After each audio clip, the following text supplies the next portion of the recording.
Hi, everyone. Good morning. Welcome to a reading of Bury Me Home. I'm really excited to have you all participate. My name is Sahar. Ullah, you all know me as an Apu in your community. And I'm super excited that we're doing this reading because we're all part of the same community in South Florida. And I want, before we start our reading, I would love for you to introduce yourselves and tell us who you're reading for. So I'm Sahar, and I'll be reading for me. I'm Ishbar Rashmi. I'll be reading for Nasreen Kudus. My name is Naveen Farouk, and I will be reading for Hasna. My name is Afnan Alam, and I will be reading for Samia. Great, welcome. Thank you so much. Let's start. Let's go to part one. Part one, introductions. I know you know me, but for the recording's sake, I'm going to say my name. My name is Sahar Ishtiaque Ullah. I was born in 1982 in Fort Lauderdale, USA. What is your name? When were you born? Where were you born? Hasnira Akhtar Jahan, 1956, Chittagong, in a hospital.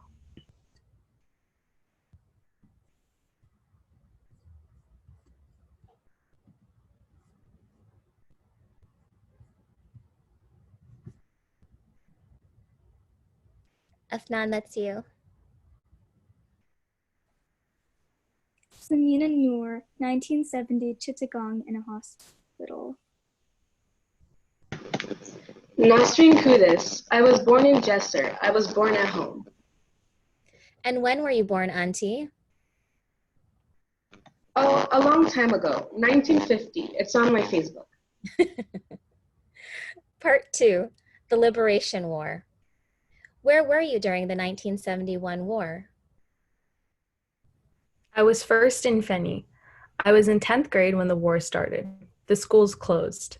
I went to the village. Then we went back to Feni, then back to Chittagong.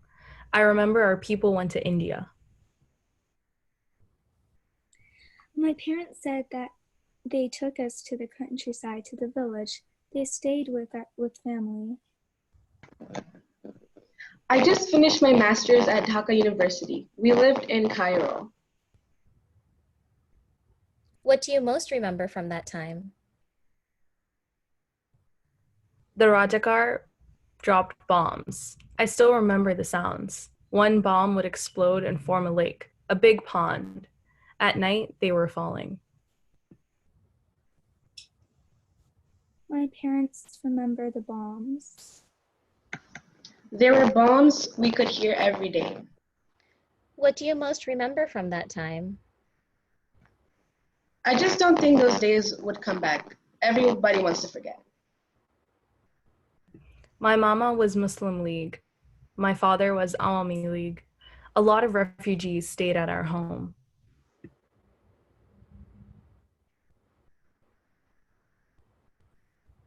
I don't remember much. Because you were a baby? Do you remember your parents talking about it, Auntie? Mostly my mother told stories. I learned about the war in school. In Bangladesh, a lot of people died. That's the sad part. But after the war, they won. We all used to feel great that Bangladesh is an independent country. It was good for our country. When it was under Pakistan, we didn't have a lot of opportunities. What do you most remember from that time? My uncle was involved in revolutionary activity. He was arrested and in jail until the war ended. I remember the night the war broke out. My aunt jumped across the brick wall. Where she went, we did not know. She was hiding because she was afraid she was going to get arrested too. What do you most remember from that time?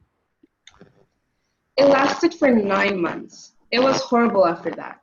We basically hid inside our homes. We survived on molasses, milk, rice, and lentils. The people in the villages suffered so much. My uncle had hired workers from Pakistan. He sheltered them. When all these areas were taken over by the Pakistani army, my uncle was arrested and ordered to be killed. The workers pleaded for their lives. He was released. His house was looted. They could come inside and attack people for different reasons. Young women, young men. I remember one day a tank stopping in front of our house. My father was so nervous. He asked my mother for a cup of tea. He thought it might make him feel better, huh? It was so funny. Do you remember when the war was over?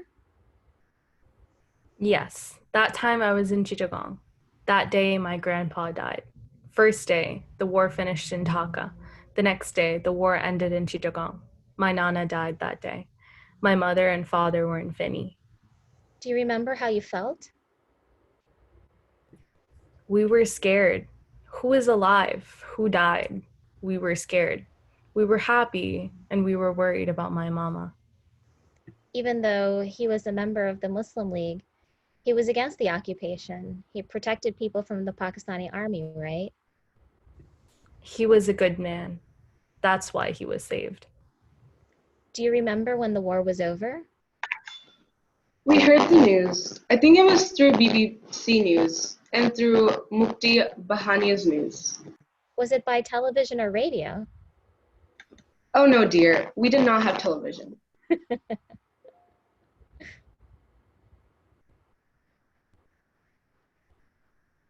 I hid my mother's saving under the mattress when the war was over. I took everything out and left 100 taka note inside. There were different reactions from different people. There were mixed feelings. There was a lot of joy, but we didn't know what to expect. Part 3, Exit. Did you ever think you were going to leave Bangladesh? When did you decide to leave Bangladesh? I thought I might study abroad, then come back. I didn't decide to leave. I got married in 1987. No, I never thought I was going to leave. Did you ever think you were going to leave Bangladesh? When did you decide to leave Bangladesh? I got married 1987. Within 2 months, I came with him. I came as a tourist and later I applied for a green card. When I was getting married, even though I didn't think, I thought I would finish high school. 1979. We came to America. I married in 1974. We stayed in Dhaka University. We never thought about leaving. When we got married, your daddy applied every year for scholarships. One was for Belgium, one was for America. I asked Walash Pai about it. He asked me, "Where do you want to go?" I said, "America." So he said, "Okay, then go there." My father was excited. He was more excited than me. I left Bangladesh in 1972. I got married. We got married within a week. Those days, we were all programmed to accept this as a common thing. Life has been disrupted going to England. It was one step ahead. I never thought it would be. So you went from Dhaka to London to Mosul to Kuala Lumpur. What brought you to the US? I think your uncle has a problem. Part 4, Arrival. Did you ever imagine you would live in the United States? When did you realize you were not moving back? My brother was already in America. My father had died. I wanted my mother to come live with us. Things seemed so long ago. Was I that person?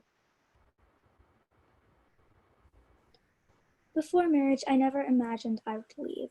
We watched TV and sitcoms. There was a show called Dallas McCliver, $6 million man, Wonder Woman. We had a little idea about America. America was neater than Bangladesh.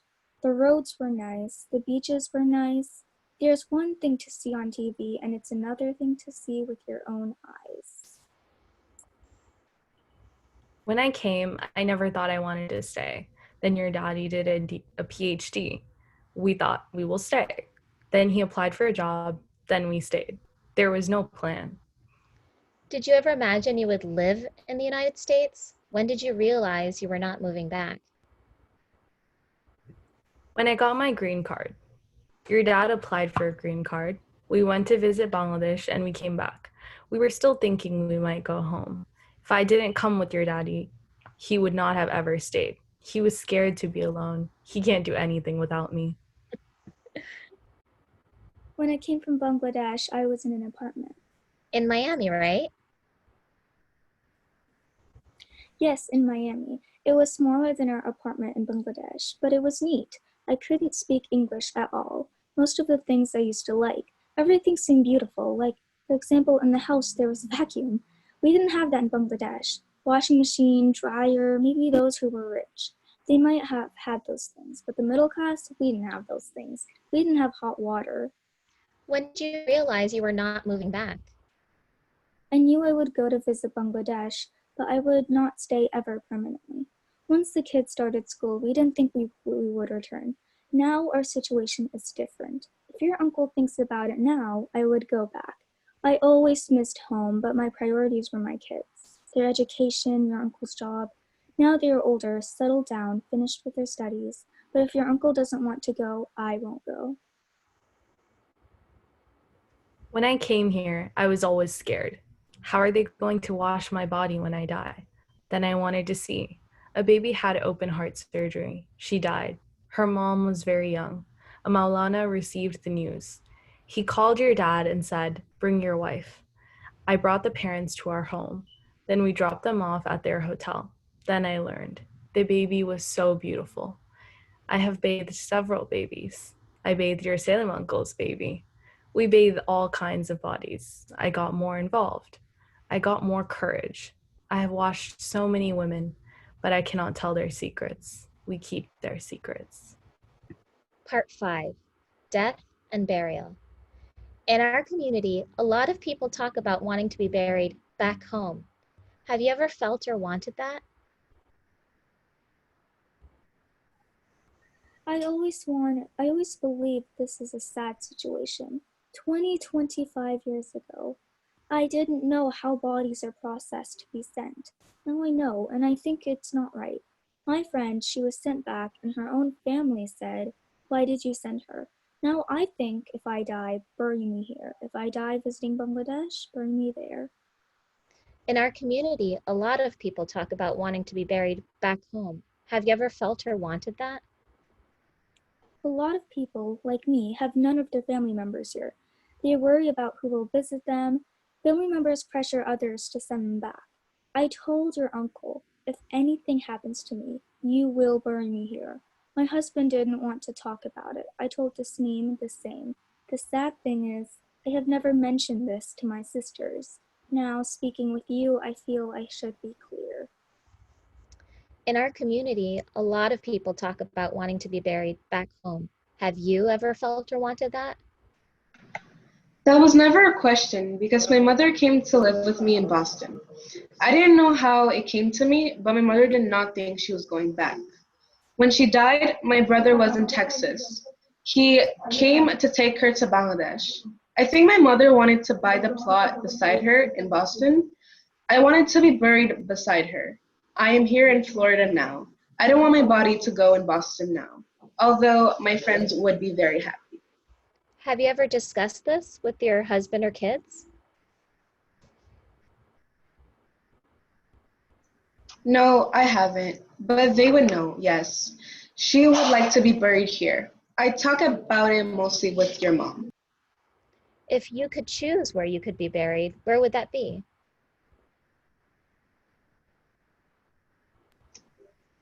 I never thought I would move from Sharon. You never know. If Allah wants, I want to go to Boston and die there. One of my friends, her husband died in South India while on vacation, and he was buried there, and she came back. Your own mother is buried here, in America, in Boston. It seems you have permission to be wherever you are. What was the first funeral you attended in the United States?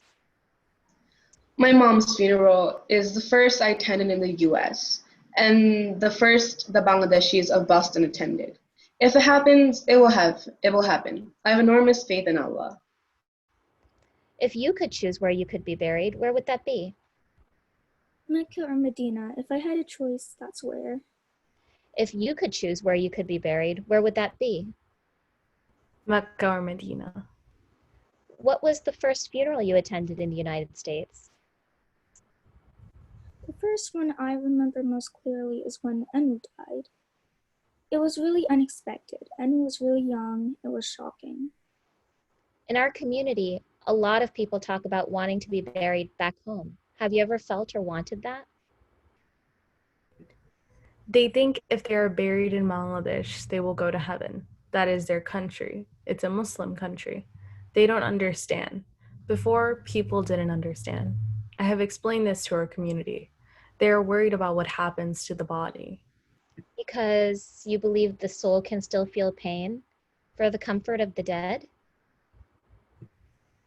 Where I die, bury me there. That is how it has to be. That's why we have to leave behind righteous people. If 10 people say you are good, you go to heaven. You can visit a grave wherever you are. So then it's good to be good to the people around you, right? Yes, I used to tell my son, I don't want to die here. Send my body to Bangladesh. Onu used to say, when I die, send me too. He used to joke. Now I think I should not have said that. I used to say, why would I send you? This is your country. What was the most beautiful funeral you saw? The Maulana who was taken to prison. When he died, thousands and thousands of people came. I have seen big funerals, but I have not seen one like this. The saddest funeral, a young man's wife died. She was young. She died of cancer. They fell in love with each other and then came here. During the current pandemic, many people have been unable to attend funerals of loved ones or see them before they died. What does that make you think about? My father died 2 years ago. I was here. You couldn't be with him. The car brought the body from the hospital to our home. Outside the house, that is where he was bathed. Then they took him to the graveyard. If anyone dies, they come home first, even before the body arrives. The house becomes full waiting for them. There's mental satisfaction. Here, it is really hard. Sometimes you are alone and have to deal with it on your own. During the current pandemic, many people have been unable to attend funerals of loved ones or see them before they died. What does that make you think about? The situation now, we are hearing even immediate family members cannot attend funerals. It is really heartbreaking. I don't really know what we can do. Even here, if you die, no one can visit. Even in Bangladesh, no one can visit. We do funeral arrangements from home now. I don't go anymore. Those who aren't afraid, they go to bathe the dead. People are mostly afraid that nobody will come visit. For example, Maruf uncle is sick. We can't visit him. Nobody is going to anybody's house. Nobody is coming to anybody's house. In Bangladesh, a daughter lives on the bottom floor. Parents live above, but they aren't visiting each other. Everywhere is the same. Part 6, Home. Where is home for you? Did you ever think, this is my home? Out of 70 years of my life, the most I spent is in Boston. I have a lot of home. I still never think this is my home. Whenever I go to Bangladesh, I never remember I have a home here. I don't know why. Home is Bangladesh. Here, my kids are here. My husband is here. That's a tough thing. Does America ever feel like home for you? No. Maybe for staying, it is a better place, better opportunities, but I have no family members here. But you spent most of your life here. It's amazing where our minds go. We think about a time and place where we were loved and surrounded by love. Now your dad thinks about his childhood, about teaching here. He thinks about his old friends. I just stay here. I don't think this is my home. Whatever I have, I give it to my kids. I know this is your home. You won't leave here. What about Florida or America do you like the most? Everything is the same to me. Part 7, Who are you responsible for? Tell me about the first time you voted in the United States. How did it make you feel? I think it was Clinton, not the first Bush. I would listen to your uncle. I wouldn't understand. I didn't find interest. For the men, it seems like voting is a really important thing. People who vote, they believe it is their duty. We got our citizenship when Clinton was president. For my first vote, I registered as an independent. I voted for the Democrats. I called them the spineless Democrats. I was annoyed. I was disappointed in his choice for vice president. I have seen a lot of presidents. Carter, Reagan, Father Bush, son Bush, Clinton, the black one, Obama, and now the crazy one. Last time I knew the crazy one was going to win. Everything is a mess now. We will mail in our votes. When people tell you they want to immigrate to the United States, how do you respond? In this situation, I don't think this government is good to foreigners. I don't think it would be a good decision. Those of us who are here for a long time, we have seen what happened before and what is happening now. If I tell this to those who are in Bangladesh, they will say you can say that because you live there. Maybe for those who are really struggling in Bangladesh, they might think even this situation is better. It really depends on one's situation.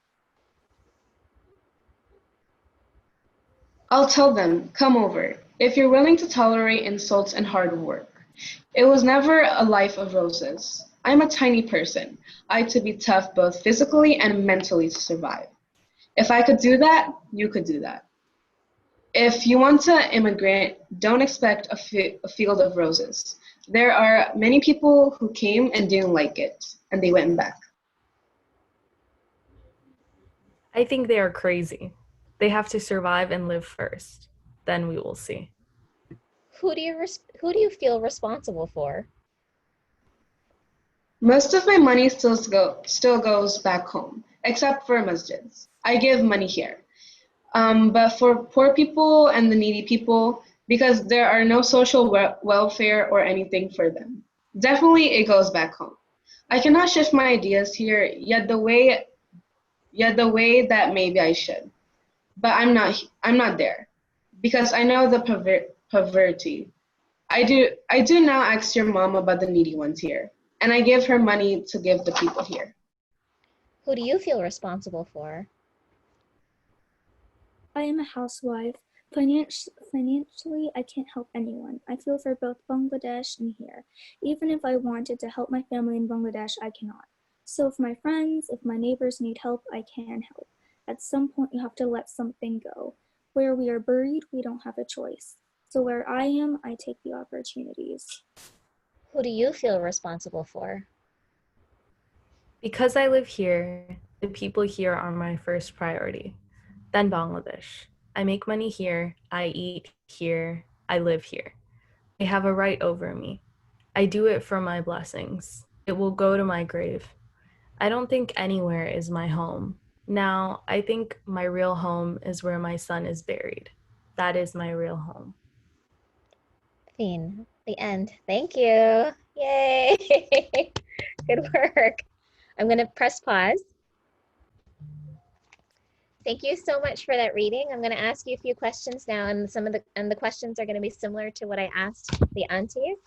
And one of the reasons why I'm really excited about this group is not just that it's my youngest group, but all of you are, I think, correct me wrong, are all of you the youngest daughters in your families?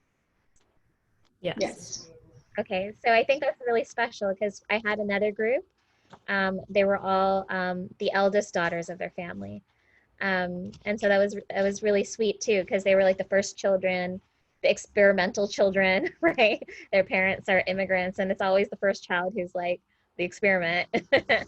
And then the youngest child is like the one who's the most removed from that experience of immigration, but stays with their parents and into like their older age. So I want to ask you the same questions I asked all my other readers.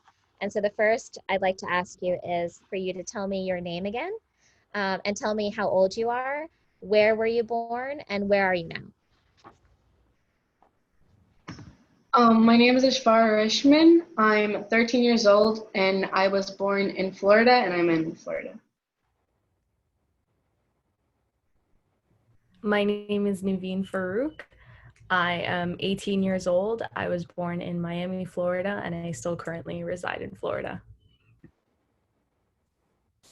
My name is Afnan. I am 12 years old, and I was born in Indiana, and I currently live in Indiana.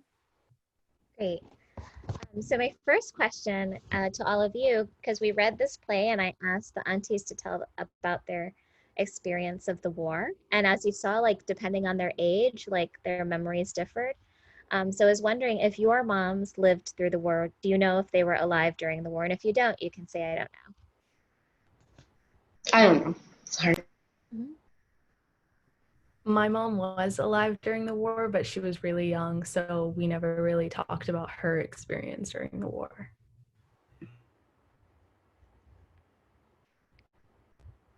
Is that not asking?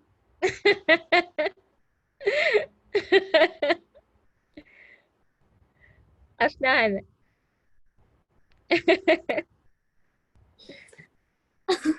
So, my dad was alive and my mom was alive during the war. My dad claims that he was in his bedroom and he could hear the war outside and he'd be studying. And do you know if your mom was a kid? Was she a kid? Was she a teenager? My dad was in high school and my mom was a kid. Yeah. So it sounds like all of you have like varying experiences with your parents telling stories of the war. Have you heard stories of the war from any of your elders? Not really, but my father would sometimes talk about it, but he didn't remember much since I think he was a kid too. But yeah, he didn't remember much. Mhm. I heard stories from my dad. I often ask my dad about stories from when he was younger, and he has lots of stories from his childhood to share. So among those are during the Liberation War, remembering the Pakistani army coming. He tells me about remembering his older sister's husband dying during that time and how he was like almost taken by the Pakistani army, but because my dad's dad, my Dada Pai, was like an Islamic scholar. He was like very respected. So they let him go once he came forward.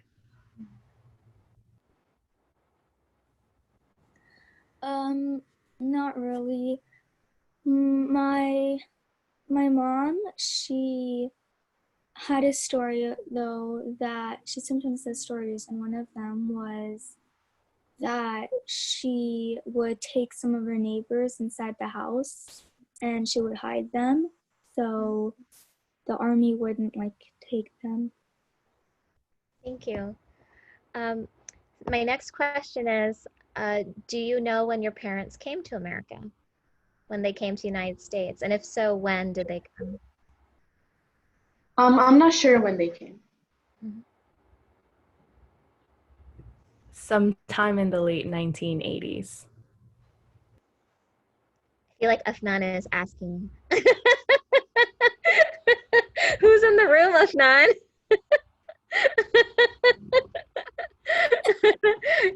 You're cheating on your quiz questions?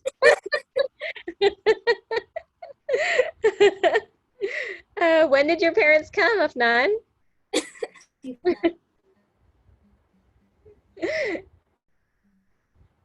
Uh-oh, is she frozen?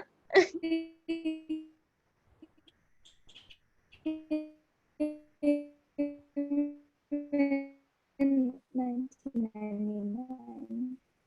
Okay. All right. No more asking for answers on your quiz. All right, next question. So this is a harder question. This is something that I asked my mom and the aunties, and this is a question for all of you. Have you ever heard your parents speaking about where they would like to be buried? And if not, have are you thinking about speaking to them about it? And yeah. I haven't talked about my parents about where they want to get buried, but I think it'll be interesting if like I can know. I haven't personally discussed it with them. I think maybe they might have discussed it with my older siblings. I think there's certain things that they tend to not disclose to me because I'm the youngest, so they still want to keep me sheltered. But I do think it's a question I'd bring up and that they'd be receptive to answering.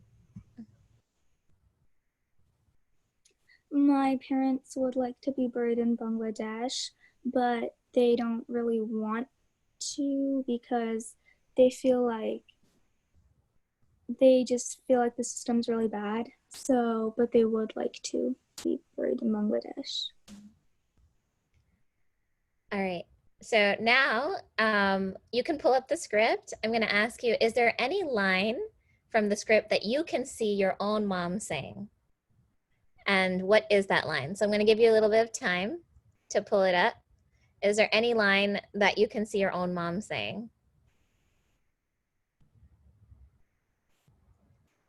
Or if not, is there a line that really struck you that you think is really memorable? And then whenever you're ready, Ishvar will go first, and then Naveen, and then Afnan.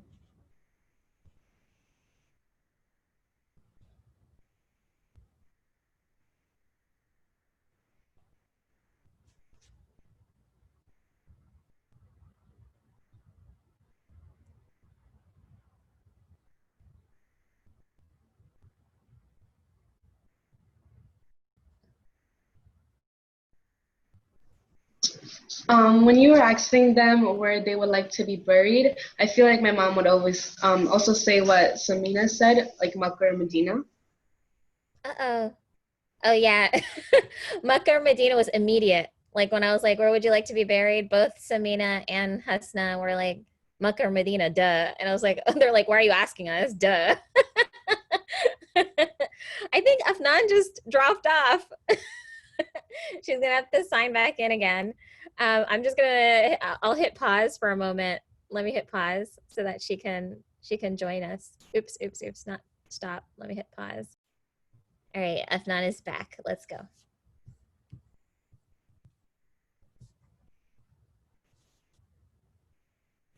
A couple different lines, but two that I definitely know that I feel like my mom would say was when you asked, like, when did you decide to leave Bangladesh?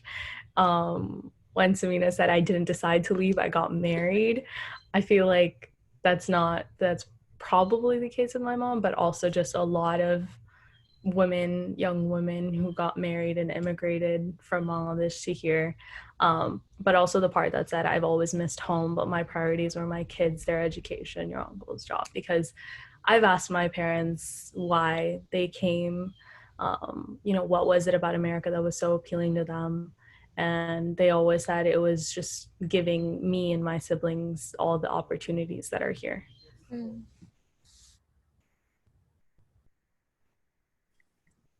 I think the line my mom and dad would mostly say is when you asked the question about how it felt when they came to first vote. I can totally see my parents saying, I have seen a lot of presidents, Carter, Reagan, father, son, Bush, Clinton, the black one, Obama, and now the crazy one. Last time I knew the crazy one was going to win. Even everything's a mess now. We will mail in our votes. All right. My next question is going to be the same question that I asked all the ladies. And that is considering what's happening right now with the pandemic and how it has affected American lives and the lives of people in the United States who are considered as lesser by the United States in so many different ways. People have lost their jobs. Millions of people have lost their jobs. Millions of people don't have health care. And we're in a pandemic. People are still dying, and different states are responding in different ways. There's no really centralized decisions. We also know that there's protests across the United States for Black lives, the Black Lives Matter protests, uprisings for social justice. So a lot of things are happening. So if somebody were to reach out to you, say like through social media, they know that you live in the US, or it's a family member, a cousin, and they're like, hey, I really would love to come to the US now, like at this moment, what would you tell them? Personally, I would say it's better not to, since like all the pandemic and stuff, and it's really dangerous.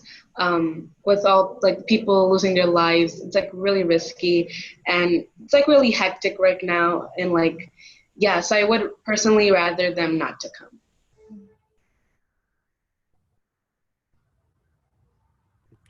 I would ask why.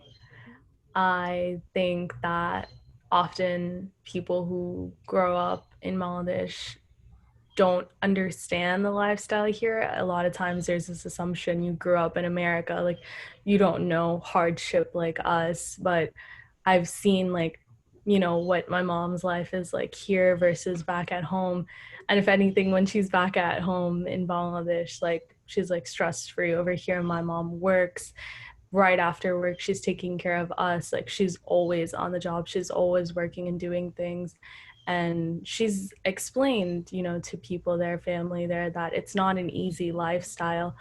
But a lot of times America is just something that is idealized in a country like Bangladesh. So I would say, what is your reason for coming? And if you're willing to work hard and sacrifice certain things, um, then I would say just understand everything that's going on and know what you're walking into before just come thinking that it's America, it's a country of like the free and everything's gonna go well, because it's not really like that. Mm.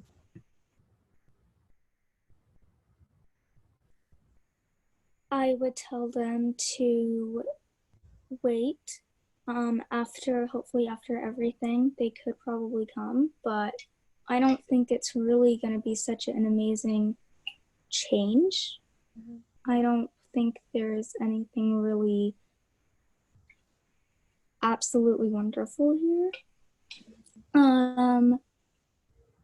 I definitely would say like to wait, also because of Corona, and it would just be a very dangerous situation to go on an airplane during everything. You're risking your you're risking getting Corona, and it's just not the time right now. Thank you for that. It sounds like a mixture of the answers that the aunties gave, right? Um, my last question is, I asked you to do a free write right after we finish the reading. So you can read from it or you can speak from your own hearts. But I wanted to hear how you responded to the play. Like what first came to mind? What are the themes maybe that struck you? Did anything surprise you? Was anything difficult to hear? Anything that you're more curious about? Anything. So I'd like to hear from you, like how you responded to the play. Well, I wrote down two words actually. I wrote down sad and hardworking and strong, I meant, because what they had to go through and everything, it was just really sad what they had to go through, but they were still strong and trying to survive and all that, even though it was like really hard and sad in their lives, but they were still strong and trying to survive through all the stuff they had to go through back then. I wrote down a couple different things, but overall it was very moving. I'll go into like what specific part really like moved me, or specific parts. But some of the things I wrote were unpredictable future, female immigrant hardships, and like the responsibility they feel towards family. And the question, where is home? A question that even I don't have a single answer to. And parts like I found moving were, one, like remembering the liberation war, because a lot of times, especially us growing up here, born and raised here in America, oftentimes, that the idea of like a war, living through a war seems so far away, but it's something that a lot of our own parents experience. Whereas in schools, we learn about, World War II and other wars, and we think like, oh, it was so long ago. But that wasn't long ago. The Liberation War wasn't long ago. And that's why it's something I ask my parents a lot about, because I think it's so fascinating to know that it's something that didn't happen very long ago. And to know that Bangladesh is a country that fought for its own language. And then the other part that I found really moving was when you asked them what was the first funeral they attended. I think my parents would probably have a similar response to what Samina auntie had, where she said it was Onu's like funeral. That was one that I remember. Like I know my parents even talked about it. It was a really like surprising time because they were here during that time too, and you know it was a very unexpected thing.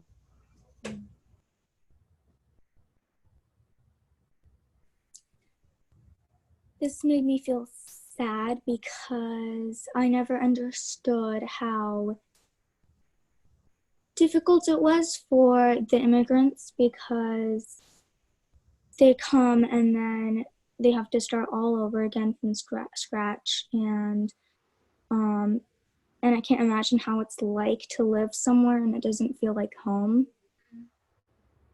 And yeah, like I can't like, and I think it was really like hard for them to like understand a lot of things when they first came.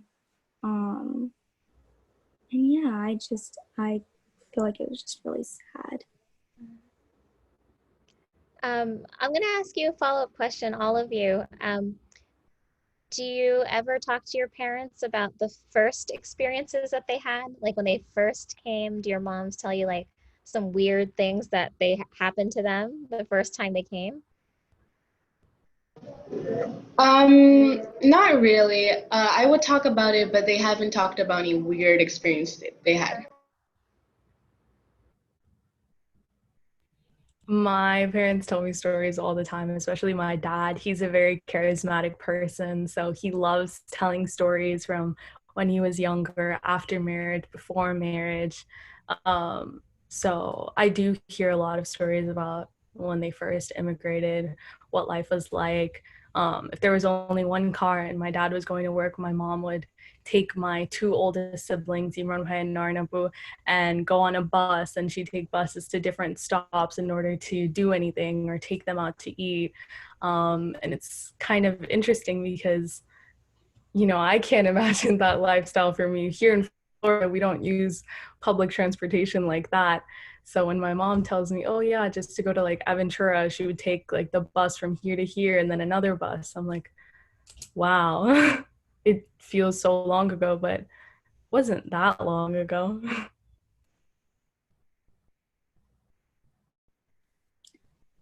My parents would say stories, but they wouldn't say anything like any weird stories as well.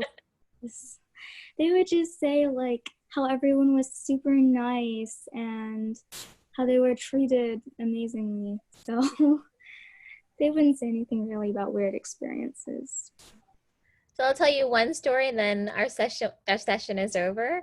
My mom always tells the story about her first Halloween here.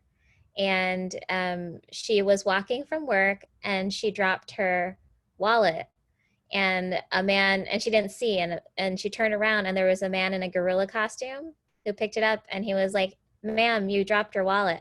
And she turned around and she screamed, and she just like left everything. She grabbed my older brother Uno and she like carried him and she ran all the way home, and the guy was running after her. He's like, ma'am, you left your purse and your wallet. And she didn't run home, she ran to her neighbor's home because she was so afraid. She like closed the door and she's like, there's a monster. There's a monster following me. And the family, they're a host family, they had to explain to her, because it's weird, right? Like why are grown people walking around in gorilla costume? Like she didn't know. So that was one of her first experiences of Halloween. Thank you so much. I really appreciated this. It was wonderful. I hope that the reading and the experience was good for you. When everything goes live, like the links of the different readings, I'll send it to you so that you can send it to your family and friends and post it in your networks. And that time, I'll also, if you want to share the script with your families and read with them together, that would be lovely, and I would be happy to send it to you. So Ishfar, I know that you printed it out, but don't share it with anyone, all right? It's not circulating yet. All right, thank you so much. I love all of you. I hope you're all safe and well. Be healthy and give your parents my salams, all right? Okay, Eid Mubarak. You work. Eid Thank you. Mubarak.